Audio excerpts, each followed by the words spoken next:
Hello friend. तो आज हम पार्किंसन डिजीज़ के बारे में बात करेंगे।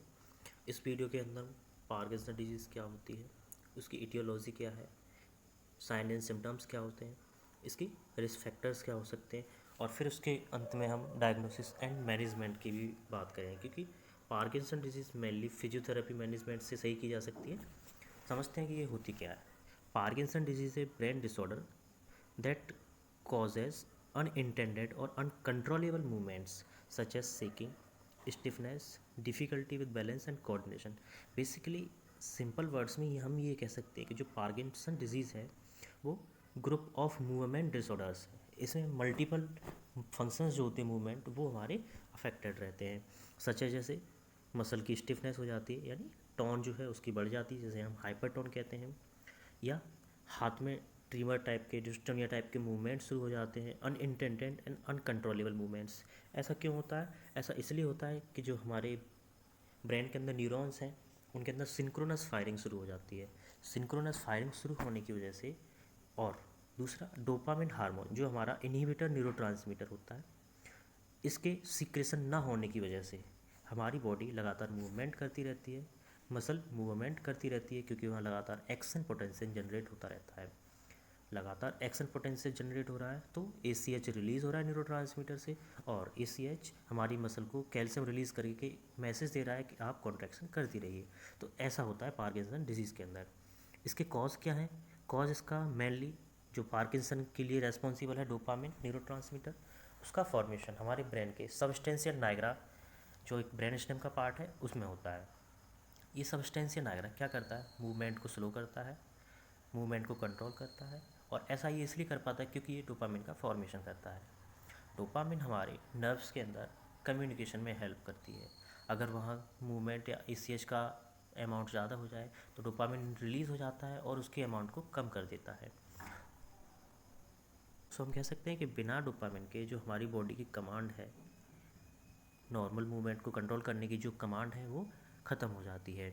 People with Parkinson disease also lose the nerve ending that produce norepinephrine, the main chemical messenger of sympathetic nervous system.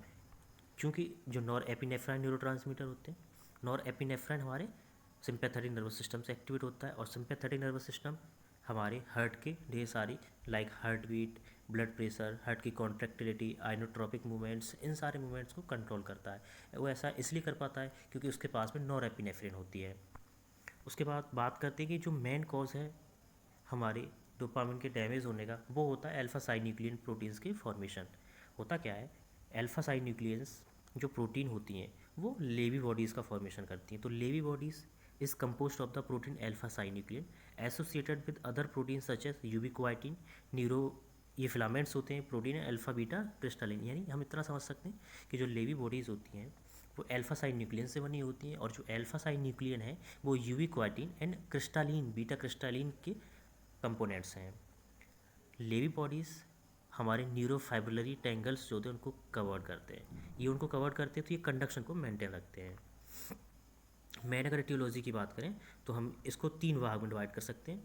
एक इडियोपैथिक हो सकता है, दूसरा ड्रग एसोसिएट हो सकता है, और कोई भी डिजीज़। मॉडर्न युग में अभी प्रेजेंट में सारी डिजीज़ें जेनेटिकली हो सकती है, क्योंकि इन्वायरमेंटल इंटरेक्शन, एक्सटर्नल एक्सपोजर, इनकी वजह से तो होता है। साथ में हेरिडिटरी आजकल मोस्टली डिजीज़ को कॉज कर रही है। तो इडियोपैथिक हो सकती है, कार्डियोवैस्कुलर डिजीज़ की डिसफंक्शन की वजह से हो सकती है, और ड्रग टॉक्सिसिटी की वजह से हो सकती है।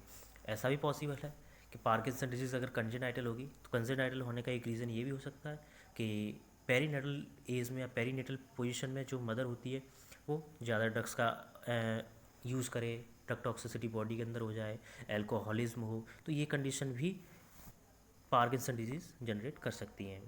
अर्ली साइन एंड सिम्टम्स की बात कर ले तो पार्किंसन डिजीज़ में बहुत सारे मूवमेंट डिसऑर्डर्स जैसे मैंने बताया देखने को मिलते हैं। उनमें एक होती है रिजिडिटी।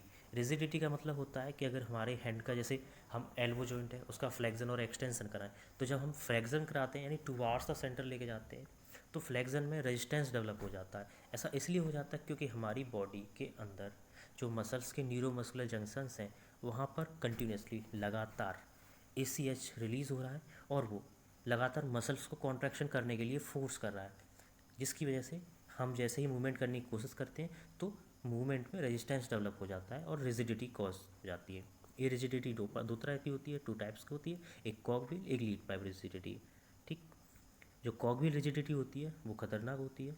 ऐसा इसलिए होता है क्योंकि उसमें जर्क्स भी मिलेंगे आपको, यानी ट्रीमर्स यानी अनकंट्रोल अनइंटेंडेड मूवमेंट भी मिलेंगे, और लीड पाइप यानी लगातार रेजिस्टेंस भी डेवलप हो जाएगा। उसके बाद दूसरा साइन होता है ब्रेडी काइनेसिया। ब्रेडी और काइनेसिया जैसे समझ में आ रहा है, काइनेसिया का मतलब होता है मूवमेंट एंड ब्रेडी का मतलब होता है स्लोनेस। तो मूवमेंट में स्लो हो जाना, मूवमेंट में स्लोनेस हो जाना ही ब्रेडी काइनेसिया होती है।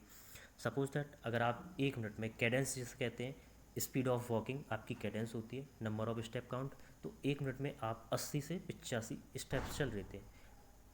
ब्रेडिकाइनेसिया होने से क्या होगा, आप 45 से 50, 35 टू 40 स्टेप्स ही लग पाते हैं, और वो भी वाइड बेस ऑफ सपोर्ट। 2 पैरों के बीच की जो ज़मीन होती है, जो स्पेस होता है दोनों पैरों के बीच का, वो बढ़ जाता है।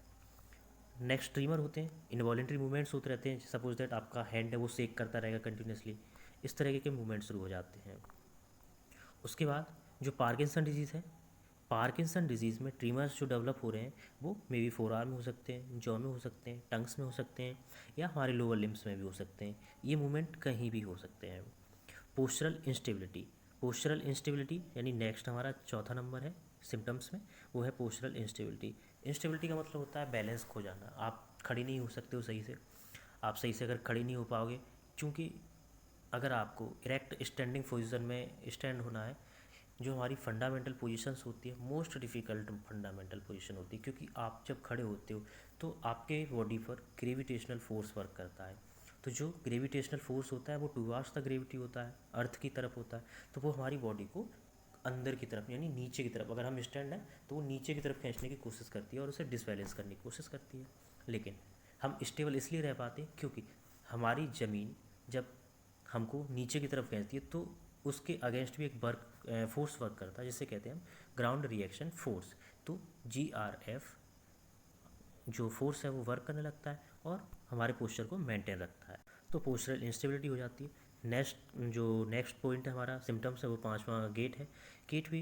गेट का मतलब होता है प्रोपल्सिव एंड रेट्रोपल्सिव मूवमेंट ऑफ हमारी लोअर एक्सट्रीमिटी, यानी आगे पैर बढ़ाना या पीछे पैर बढ़ाना, ये जो मूवमेंट है इसे गेट कहते हैं, यानी वे ऑफ वॉकिंग, आपका चलने का तरीका क्या है, ये गेट होता है, ये भी एब नॉर्मल हो जाता है। गेट हमारा एंटेरोपल्सिव या रेट्रोपल्सिव मूवमेंट्स जो होते हैं वो डिमिनिश्ड हो जाते हैं या फैस्टिनेटिंग गेट में कन्वर्ट हो जाते हैं। फैस्टिनेटिंग गेट जो है पार्किंसन डिजीज़ का मेन गेट होता है।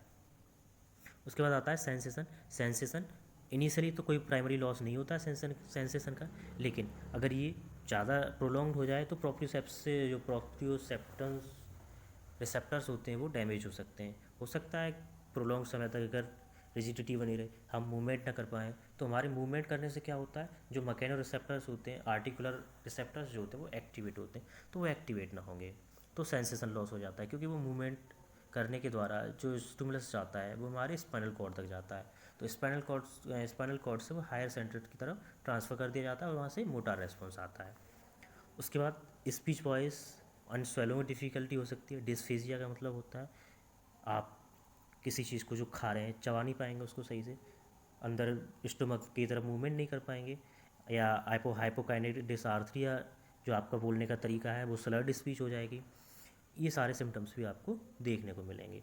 उसके बाद में आता है, ये भी रिसेंटली में रिसर्च किया गया है कि पार्किंसन डिजीज़ के जो पेशेंट्स होते हैं उनमें अल्जाइमर्स के भी सिम्टम्स आने लगते हैं, जैसे डिमेंशिया, भूलने की क्षमता, हेल्यूसिनेशन, तरह तरह की चीज़ें यानी जो नहीं है वो दिखने लगती है, डिप्रेशन के भी शिकार होने लगते हैं।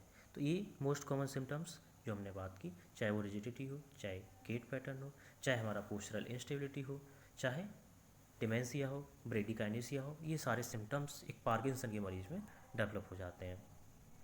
डायग्नोसिस, अगर आप फिजियोथेरेपी से हैं तो आपके लिए ये मोस्ट इम्पॉर्टेंट है। योहेन एंड याह जो स्किल होता है, याहर एंड होहिन ने ये स्किल दिया था, इसमें उन्होंने टोटल हमारे लिए 5 स्टेज बनाई थी। उसके बाद में हम फिज़िकल एग्जामिनेशन करते हैं पेशेंट का, पेशेंट की हिस्ट्री लेते हैं।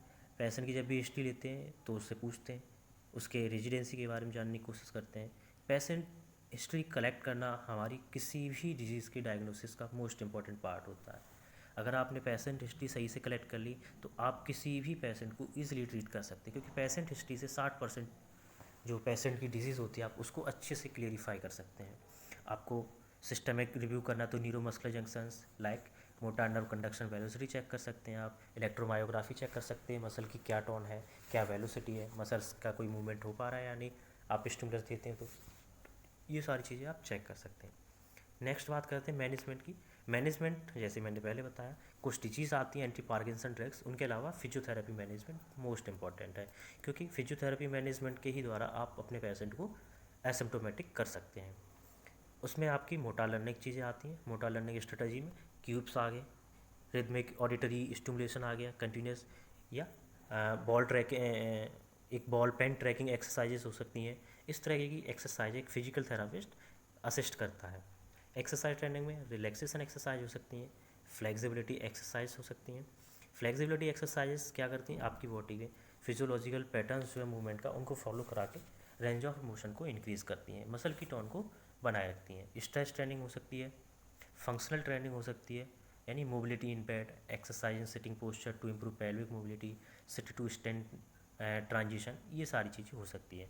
बैलेंस, अगर फंक्शनल ट्रेनिंग हो जाए उसके बाद हम बैलेंस ट्रेनिंग पे आते हैं, क्योंकि हम एक प्रोसेस को फॉलो करते हैं। इनिशियली पेशेंट होगा तो वो क्या करेगा, पोस्चरल इंस्टेबिलिटी है तो वो बैलेंस में कहाँ ना अच्छे से वॉकिंग कर पाएगा, तो हम असिस्ट के साथ में प्रोसेस को फॉलो करते हुए पेशेंट को ट्रीट करते हैं। लोकोमोटर ट्रेनिंग, कार्डियोपल्मोनरी, और किसी भी पेशेंट को अगर हम ट्रीट करें तो cardiopulmonary respiration and cardiopulmonary functions पर मोस्ट इंपॉर्टेंट फोकस दिया जाता है। मेडिसिन भी होती हैं जिसमें कुछ COMT इनिबिटर्स होते हैं, लेवोडोपा, कार्बिडोपा होती हैं, एंटीकोलिनर्जिक, अमेंटाडिन, ये सारी डिजीज़ को ट्रीट करती हैं। COMT का मतलब होता है कैटाकोलामाइन ओ मिथाइल ट्रांसफरेज इनिबिटर। तो मेनली हमने क्या देखा कि पार्किंसन डिजीज़ अगर हो रही है तो उसमें क्या क्या हो रहा है।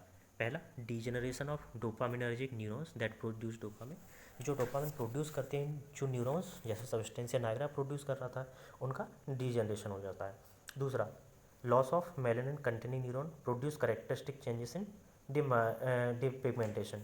डिपिगमेंटेशन को टेनिंग भी कहते हैं। टेनिंग का मतलब होता है, सपोज दैट अगर आप किसी को अल्ट्रावायलेट रेडिएशन दे रहे हैं तो अल्ट्रावायलेट जो रेडिएशंस हैं वो स्किन पे साइड इफ़ेक्ट भी कॉज करती हैं, फिजियोलॉजिकल इफेक्ट देती हैं। तो फिजियोलॉजिकल इफेक्ट जब वो देती हैं तो इरादिमा बनती है, उसके बाद में हमारी जो स्किन का मेलानिन पिगमेंट होता है उसका डिपिगमेंटेशन हो जाता है, वो डेस्ट्रॉय हो जाता है, ख़त्म हो जाता है, नष्ट कर दिया जाता है अल्ट्रावायलेट रेडिएशन को। इस इफेक्ट को हम टेनिंग इफेक्ट कहते हैं। नेक्स्ट क्या था, फॉर्मेशन ऑफ लेवी बॉडीज़ का हो जाता है, जो अल्फा साइन्यूक्लिन थी उनका फॉर्मेशन हो जाता है। और नेक्स्ट, डोपामिन का लॉस हो जाता है जो हमारे मूवमेंट को कंट्रोल रखता है। आप जैसे इस डायग्राम के माध्यम से समझ सकते हैं कि क्या क्या सिम्टम्स देखने को मिलते हैं। जैसे मास्क्ड फेस हो जाता है, स्टूप्ड पोस्चर हो जाता है, फॉरवर्ड टिल्ट और ट्रंक हो जाते हैं, हैंड ट्रिमर्स शुरू हो जाते हैं। पार्किंसन डिजीज़ में जो ड्रग्स यूज होती हैं उनकी मैकेनिज्म ऑफ एक्शन इस तरह से होती है।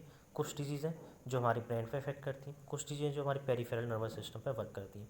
किसी भी ड्रग को जो हमारे ब्रेन पर वर्क करेगी, जो हमारे न्यूरॉन्स पर वर्क करेगी, तो न्यूरॉन्स पर वर्क करने के लिए सबसे पहले एक कह सकते हैं लक्ष्मण रेखा होती है, उसे क्रॉस करना होता है। That is the blood brain barrier, sorry PBB, blood brain barrier.